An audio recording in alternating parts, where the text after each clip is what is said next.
Introduction. Falun Gong is a religious cult movement which emerged in China in 1992 as a qìgōng practice and quickly gained widespread support throughout the population. Thanks to enthusiastic support from the Chinese government, by the end of the 90s, Falun Gong had at least 70 million followers in China alone, even by conservative government estimates. However, by that time it had also become targeted by the Chinese government for suppression and branded a cult. Its leader had moved to the US, where he established a multimedia group to continue spreading his teachings and defend the group from criticism. What happened? Why did the Chinese government support and promote Falun Gong so strongly for years? Why did the government then backflip completely, deciding they were a cult and attempting to eradicate them? This video answers these questions, addressing these topics. 1. China's qìgōng fever. 2. Falun Gong becomes a cult. 3. China's government defends Falun Gong. 4.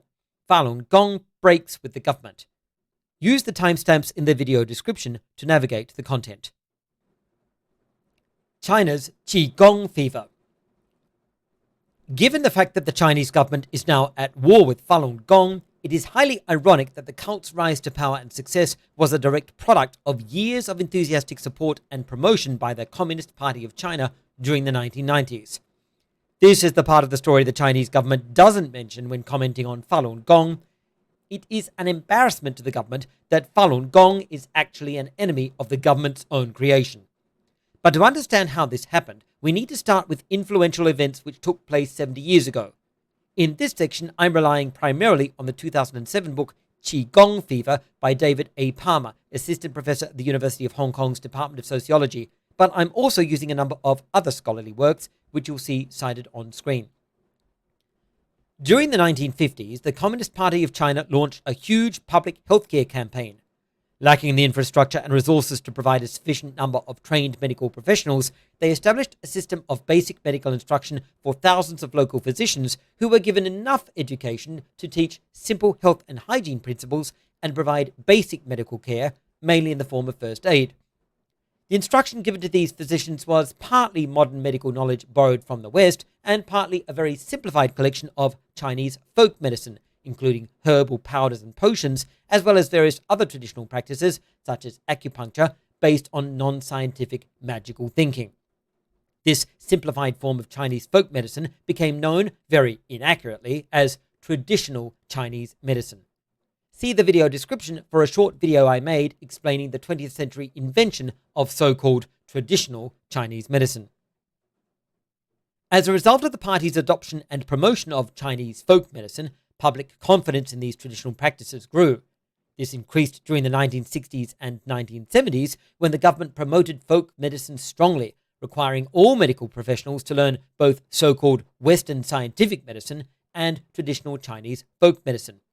The government's enthusiasm for medical treatments based on magical thinking ultimately produced the phenomenon known as qìgōng or qìgōng fever, a social movement of the 1980s and 1990s during which millions of people in China took up the traditional practice of qigong, a system of physical exercise and breathing based on mystical beliefs which supposedly ensures good health.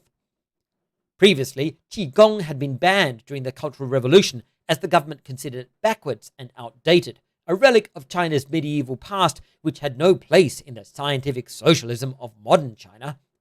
However, qigong experienced a huge revival in the 1980s as an informal social movement promising independence and self-empowerment, much like the self-help movement in the West, which emerged around the same time.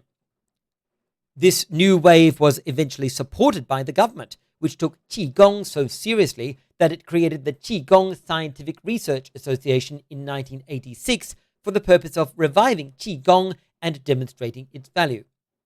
Note you'll find this association cited under various names in English, such as the Qigong Scientific Research Society or the China Qigong Science Institute. These are just alternative translations. It's the same organization. Although this new wave of qigong adopted some modern scientific language and attempted to market itself as an updated and evidence-based system, in reality it was as firmly grounded in mysticism, magical thinking, and religious dogma as it had always been, and its practice continued to incorporate fortune-telling, magic spells, charms, and other forms of traditional mysticism. In 1992, Falun Gong emerged as the most recent modern qìgōng system created by practitioner Li Hongzhi. That very year, Falun Gong was officially recognized by the Chinese government's Qigong Scientific Research Association, and Li was authorized as a qigōng instructor. He quickly became a leading light in the qigōng movement and was supported and promoted strongly by the government. Professor of History David Ownby writes, quote, "It is important to note that neither Li Hongzhi nor Falun Gong was particularly controversial in the beginning. Indeed, Li became an instant star of the Qigong movement, celebrated at the Beijing Oriental Health Expos of 1992 and 1993. Falun Gong was welcomed into the Scientific Qigong Research Association, which sponsored and helped to organize many of Li's activities between 1992 and 1994. End quote. Falun Gong becomes a cult. For several years, Falun Gong enjoyed a highly favorable position with the Chinese government. Li was showered with awards and promoted heavily. Falun Gong received government endorsement and strong support through various channels. However, in 1994, Li started developing his teachings in a new direction, moving away from the physical health benefits of traditional qigong and emphasizing spirituality and purification of the soul. At this point, his qigong movement began transforming into a new religious movement, incorporating beliefs from Taoism and Buddhism. Followers were told to disassociate themselves from other religions and from other qigong systems. From this point, the organization itself started becoming much more centralized and hierarchical, with an increasing number of changes aimed at establishing hierarchies of control over its practitioners as well as the staff involved in the organization. There was a significantly increasing emphasis on Li as an individual, and a cult of personality started to be built around him. At this point, Falun Gong itself was well on the way to becoming not merely a new religious movement, but a new religious cult. If you're interested in exactly how that description is justified, see the video description for links to statements by ex-members who have explained their personal experience with Falun Gong over the years. One of the links is to statements by an ex-member I know personally, Ben Hurley. Li also insisted that although he charged registration fees for his Falun Gong workshops, no other members of the organization were permitted to do so. Money from sales of Falun Gong products, including photographs of Li, went straight to the Falun Dafa Research Society and was accessible only to Li. Neither individual practitioners nor Falun Gong's training committees were permitted to accept or keep money from trainees or donors to the organization. David A. Palmer, Associate Professor of Anthropology at the University of Hong Kong, writes, quote, "Falun Gong thus maintained an absolute centralization of thought, healing, and money." End quote. China's government defends Falun Gong. In 1994, a faction within Falun Gong which objected to Li's increasingly dictatorial control attempted to open a Falun Gong clinic of their own and teach independently of the organization. When Li shut the project down and disciplined the members responsible, they became embittered and broke ranks, writing a lengthy description of their grievances against Li, which they sent to various government ministries.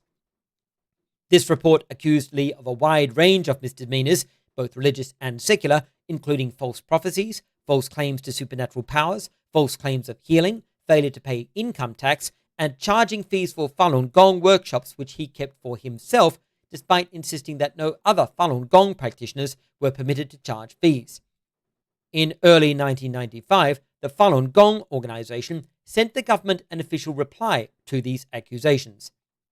Regardless of whether or not the Chinese government found this convincing, the fact remains that neither the government's Qigong Scientific Research Association nor any of the other government ministries which received this report responded with any action against Falun Gong.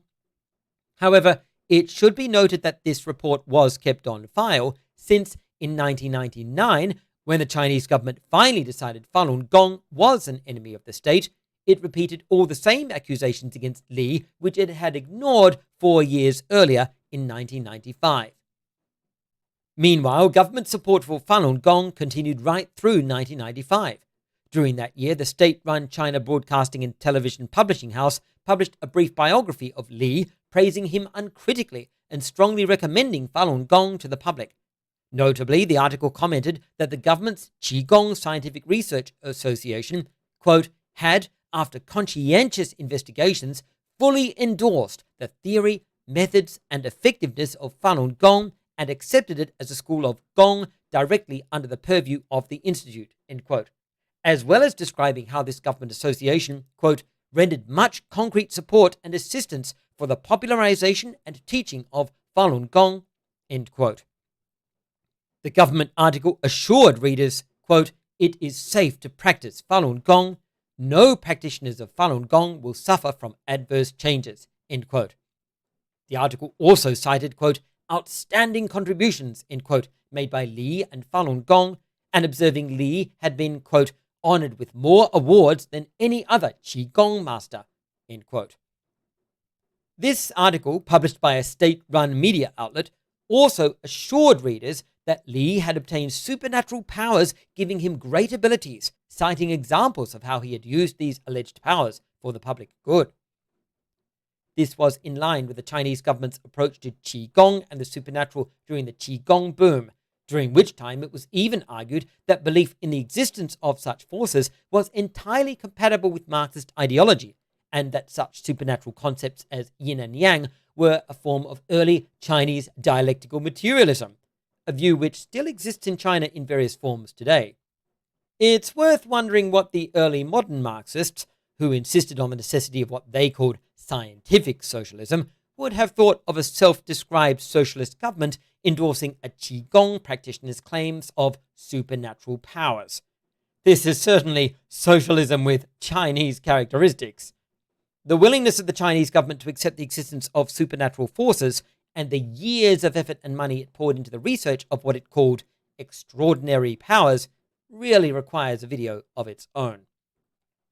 In an endorsement of unqualified enthusiasm and confidence, the state media article even insisted, quote, Li has time and again reiterated his objective to serve the people. He resolutely refuses to engage in cult activities, end quote. This is particularly ironic that Falun Gong had already become a cult by this time, and that in fact just a few years later, the government itself would accuse Li of being a cult leader. During this time, Falun Gong enjoyed the full support of the Chinese government, which showered Li with awards, promoted his teachings, and praised Falun Gong for improving the health of its practitioners. Palmer writes that in this period, quote, Li Hongzhi made many friends in the state police system, obtained favorable coverage in the People's Security newspaper, and increased his influence in the CQRS, end quote. That is, the Chinese Qigong Research Society. Falun Gong breaks with the government. Thanks to the enthusiastic support and promotion by the Chinese government, by 1995, Falun Gong practitioners already numbered in the tens of millions. Then, everything changed. After a 7-year honeymoon with the government, what happened? Why did the government's attitude change? Why did it suddenly start cracking down on Falun Gong and suppressing it? Well, it wasn't for any of the reasons you might think. In fact, even when the government started increasing its scrutiny of Qigong groups and placing them under tighter restrictions to keep them under control, Falun Gong was still not targeted for persecution. That didn't happen until 1999, 4 years later. So why did it happen? The Chinese government didn't crack down on Falun Gong because it was a Qigong movement promoting superstitious beliefs and fake health claims. The government had even accepted and promoted those health claims for years. The Chinese government didn't crack down on Falun Gong because it was a new religious movement. The government continued to support and promote Falun Gong for years, even after it became a new religious movement. The Chinese government didn't crack down on Falun Gong because it was a cult. The government continued to support and promote Falun Gong for years, even after it became a cult. The Chinese government didn't crack down on Falun Gong when its leader was criticized and reported to the government by members of his own organization due to his increasingly authoritarian and cultish behavior. The government not only continued to support and promote Falun Gong for years after this, but specifically defended, praised, and promoted its leader, helping to reinforce his image and authority in the cult. Let's be clear. It would have been totally justifiable for the Chinese government to have cracked down on Falun Gong for its fake health claims, or for being a cult, or for the increasingly authoritarian and cultish behavior of its leader and his organization. But that's not what happened. The Chinese government only started cracking down on Falun Gong once it was perceived as a threat to government authority and the government's social control mechanisms. Let's look at how that came about. In 1996, Falun Gong's leader, Li Hongzhi, seemed intent on making the organization increasingly independent of third-party influence and control. In 1996, he expressed his desire to remove Falun Gong's affiliation with the government's qìgōng Scientific Research Association, a clear sign of his desire to operate beyond the reach of government oversight. Palmer notes that it may not be coincidental that at this time, qìgōng as a field was experiencing scrutiny from an increasingly skeptical press, and Li may have been distancing Falun Gong from the government as a precautionary measure against a potential government backlash. Palmer also notes that the government's qìgōng Scientific Research Association had recently decided that all qìgōng groups must establish an official party branch of their organization and send their revenue to the government, a policy with which Li disagreed, since by this time he had himself stopped charging money for his own qìgōng workshops and said his teachings should not be sold. According to Palmer, as late as the 8th of June 1996, the Falun Gong's official book of its complete teachings was, quote, the number 10 bestseller for April at the Beijing wholesale book market, end quote. Nevertheless, Palmer observes that merely a week later, China's Guangming daily newspaper criticized Falun Gong's official book as, quote, a pseudo-scientific book propagating feudal superstitions, end quote. Note that the Chinese government itself had just spent years supporting these very same feudal superstitions and promoting them throughout the country. Now, however, the government would backflip as officials became increasingly wary of the influence of qìgōng groups and new religious movements over their tens of millions of practitioners, and sought to bring these groups to heel. Although it was now in an increasingly vulnerable position with regard to the state, Falun Gong continued to enjoy support from the public for a number of years. However, this would change dramatically in 1999 with the organization's first direct clash with the government. On the 25th of April 1999, some 10,000 Falun Gong practitioners held a silent protest outside the office of the Chinese People's Party in Beijing. The government responded a couple of months later with an overwhelming show of force, making the group illegal in July and arresting 5,000 Falun Gong practitioners. In November, the government passed new legislation aimed at what it referred to as heterodox religion, which very clearly had Falun Gong primarily in view. Although the exact reasons for the government's overwhelming show of force are still a matter of discussion, Professor of Sociology Cheris Chan notes, quote, some scholars suggest that the provocative behavior of the charismatic leader and his followers led the Chinese authorities to believe that the FLG could threaten social stability and challenge their rule, end quote. This would certainly make sense given that the government itself estimated Falun Gong membership at 70 million practitioners by 1999, a significant percentage of the population, even in a country of 1.2 billion people. From this point onwards, the Chinese government and Falun Gong would be at war. Conclusion. From 1999 onwards, Falun Gong positioned itself as an innocent religious group unjustifiably persecuted by a tyrannical government. Outside China, Falun Gong found many people who were very sympathetic to this perspective, and despite some skeptical voices, Falun Gong typically enjoyed considerable media support, especially in the US. However, over time, Falun Gong's veneer of respectability began to wear thin. In the next video in this series, we'll find out why this was and how Western media began to identify Falun Gong as a dangerous source of right-wing propaganda.